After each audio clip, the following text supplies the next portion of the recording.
Welcome to learn together. मैं हूं संजना और हम लोग देख रहे हैं बिहार एस्टेट के प्रश्नों को। तो बिहार एस्टेट पेपर 1 जो सोशल साइंस है उसके प्रश्नों को हम लोग देख रहे हैं और यहाँ चैप्टर वाइज हम लोग एनालाइज करते हुए चलेंगे।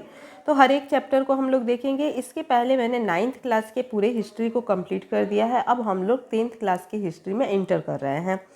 तो आते हैं बिना टाइम गंवाए हुए अपने प्रश्न पर। तो यहाँ पर हम लोग देखते हैं कि इटली तथा जर्मनी वर्तमान में किस महादेश के अंतर्गत आता है।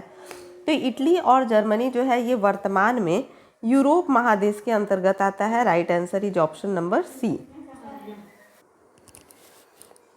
नेक्स्ट देखेंगे, फ्रांस में किस राजवंश की पुनर्स्थापना वियना कांग्रेस द्वारा की गई। वियना कांग्रेस के द्वारा फ्रांस में किस राजवंश की पुनर्स्थापना की गई। तो वो बुर्बो राजवंश था। कौन सा था? बुर्बो राजवंश था, जिस राजवंश का लुई 14वां लुई 16वां था, वही राजवंश है ये। राइट आंसर ऑप्शन सी।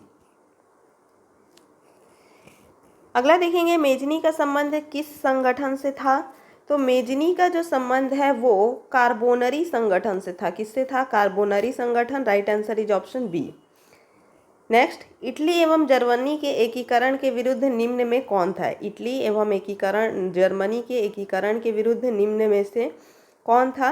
Right answer option C, Austria था। आगे देखेंगे, काउट काबूर को विक्टर इमैनुएल ने किस पद पर नियुक्त किया था।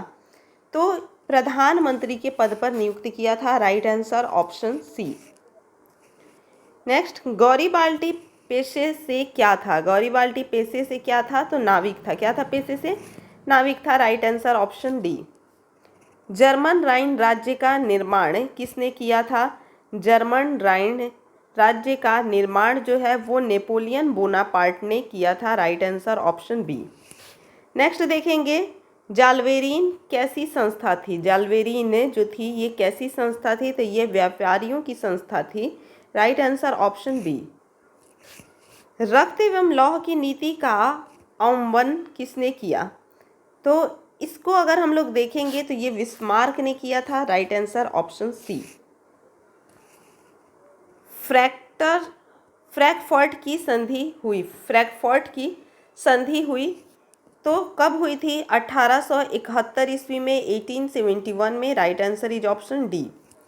अगला देखेंगे, यूरोपवासियों के लिए किस देश का साहित्य एवं ज्ञान विज्ञान प्रेरणा स्रोत रहा। तो यूरोपवासियों के लिए किस देश का साहित्य एवं ज्ञान विज्ञान प्रेरणा स्रोत रहा। तो इसमें हम लोग देखेंगे यूनान का। किसका रहा?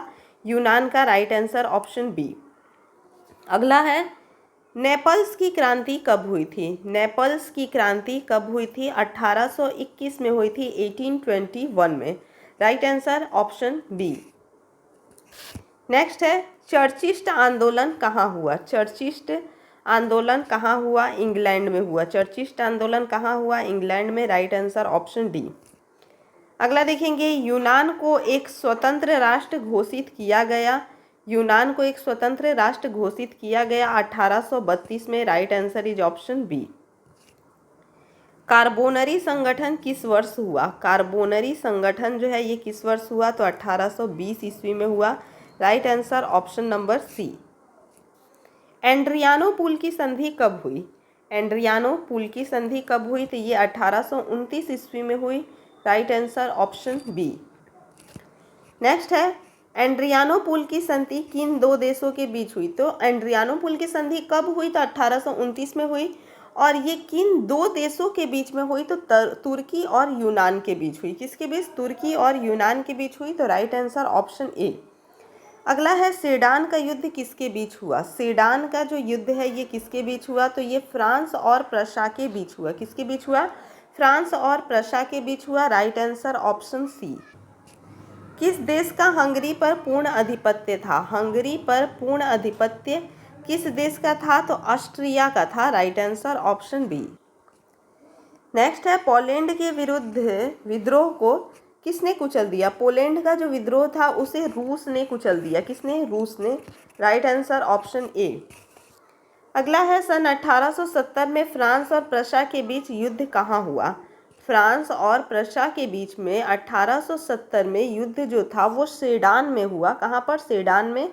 राइट आंसर ऑप्शन ए। नेक्स्ट, किस युद्ध के बाद जर्मनी का एकीकरण पूरा हुआ? वो कौन सा युद्ध था जिसके बाद जर्मनी का एकीकरण पूरा हुआ? तो वो था सेडान का युद्ध। Right answer option number D. Next, किस संधि द्वारा जर्मनी का एकीकरण पूरा हुआ? तो किस संधि के द्वारा जर्मनी का एकीकरण जो है वो पूरा हुआ? तो फ्रैंकफर्ट की संधि। कौन सी संधि? फ्रैंकफर्ट की संधि। तो यहाँ पर हम लोग देखेंगे कि जर्मनी का एकीकरण किस युद्ध के बाद पूरा हुआ? तो सेडान का युद्ध। और किस संधि के बाद पूरा हुआ?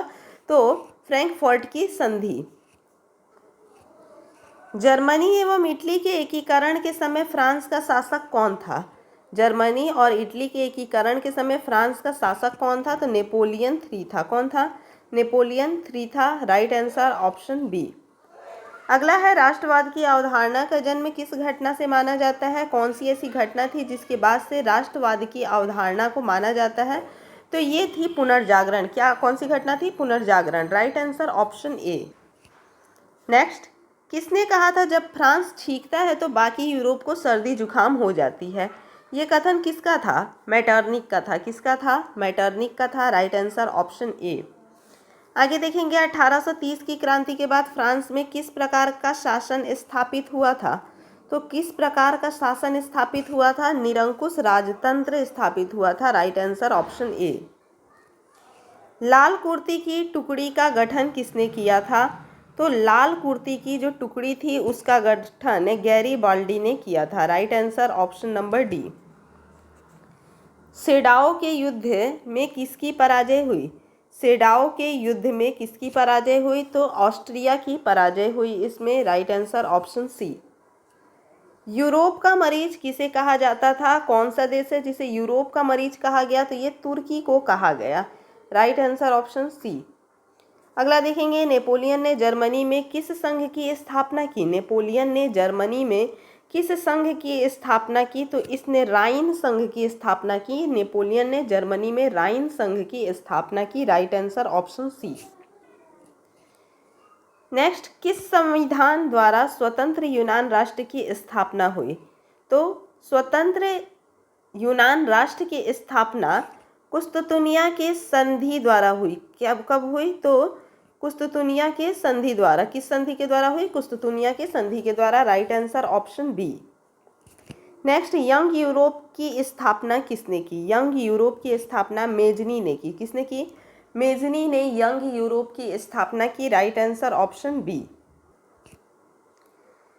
अगला देखेंगे, नौ गुएल्फ आंदोलन कहाँ हुआ? नौ गुएल्फ आंदोलन जो था ये कहाँ पर हुआ? तो ये हुआ इटली में। कहाँ हुआ? इटली में। Right answer is option A. Metternich कौन था? मेटरनिक कौन था? तो ऑस्ट्रिया का चांसलर था। कौन था ये? ऑस्ट्रिया का चांसलर था। Right answer is option A. अगला देखेंगे, फ्रांस के किस राजा ने कहा था मैं अंग्रेजी राजा की भांति शासन करने की अपेक्षा लकड़ी काटना अधिक पसंद करूंगा? फ्रांस के किस राजा ने कहा था कि मैं अंग्रेजी राजा की भांति शासन करने की अपेक्षा लकड़ी काटना अधिक पसंद करूंगा? तो ऐसा कहने वाला चार्ल्स दसम था। कौन था? चार्ल्स दसम था। Right answer is option D. Next देखेंगे, प्रशा का शासक कौन था? प्रशा का शासक कौन था? तो यहाँ पर हम लोग देखेंगे कि प्रशा का शासक विलियम प्रथम था। कौन था? विलियम प्रथम था। Right answer is option D. Zollverein की स्थापना किस राज्य ने की? जाल्वेराइन की स्थापना किस राज्य ने की? तो राइट आंसर क्या हो जाएगा यहाँ पर? राइट आंसर होगा ऑप्शन ए, प्रशा। अगला है, हंगरी की भाषा क्या थी? हंगरी की भाषा क्या थी? तो हंगरी की भाषा मैग्यार थी। क्या थी? मैग्यार थी। Right answer option B. अगला देखेंगे, यूनान के स्वतंत्रता संग्राम में किसकी पराजय हुई? यूनान के स्वतंत्रता संग्राम में तुर्की की पराजय हुई। Right answer option B. मेरी ऑन किस देश के राष्ट्रवाद की प्रतीक है? मेरी ऑन किस देश के राष्ट्रवाद की प्रतीक है? राइट आंसर ऑप्शन ए, फ्रांस की। यूरोपीय सभ्यता का पालना किसे कहा जाता है? यूरोपीय सभ्यता का पालना किसे कहा जाता है? राइट आंसर ऑप्शन डी, यूनान को। एक्ट ऑफ यूनियन किस वर्ष पारित हुआ? एक्ट ऑफ यूनियन किस वर्ष पारित हुआ? राइट आंसर होगा ऑप्शन ए 1688 में। एक्ट ऑफ यूनियन 1688 ईस्वी में पारित हुआ। राइट आंसर ऑप्शन ए। अगला देखेंगे 1879 की फ्रांसीसी क्रांति यानी 1879 की जो फ्रांसीसी क्रांति के समय वहाँ किस राजवंश का शासन था? किस राजवंश का शासन चल रहा था वहाँ पर? तो राइट आंसर हो जाएगा ऑप्शन सी, बुर्बू राजवंश का शासन था। Right answer option C. अगला है नेपोलियन संहिता किस वर्ष लागू की गई थी? तो नेपोलियन संहिता की अगर हम लोग बात करते हैं तो ये 1804 ईस्वी में लागू की गई थी। कब लागू की गई थी? 1804 ईस्वी में लागू की गई थी। इसके आगे देखेंगे कि जर्मनी के एकीकरण के लिए बिस्मार्क ने कितने युद्ध किए? जर्मनी के एकीकरण के लिए बिस्मार्क ने कितने युद्ध किए? तो बिस्मार्क ने 3 युद्ध किए। Right answer option C. अगला देखेंगे वियना कांग्रेस में पवित्र संघ की योजना किसने प्रस्तुत की थी? तो किसने प्रस्तुत की थी ये? तो राइट आंसर इसका क्या हो जाएगा? राइट आंसर होगा जर्मनी ने। Right answer Germany, option D. Next, Vienna Congress में पवित्र संघ की योजना किसने प्रस्तुत की? तो वियना कांग्रेस में पवित्र संघ की जो योजना है ये रूस ने प्रस्तुत की। किसने प्रस्तुत की? रूस ने प्रस्तुत की। Right answer option number A. Next देखेंगे यंग इटली के संस्थापक कौन थे? तो यंग इटली के संस्थापक जो थे वो मेजनी थे। कौन थे? Mazzini. Right answer option C. अगला है बिस्मार्क निम्न में से क्या था? बिस्मार्क जो था वो निम्न में से क्या था? तो वो एक कूटनीतिज्ञ था। Right answer option D.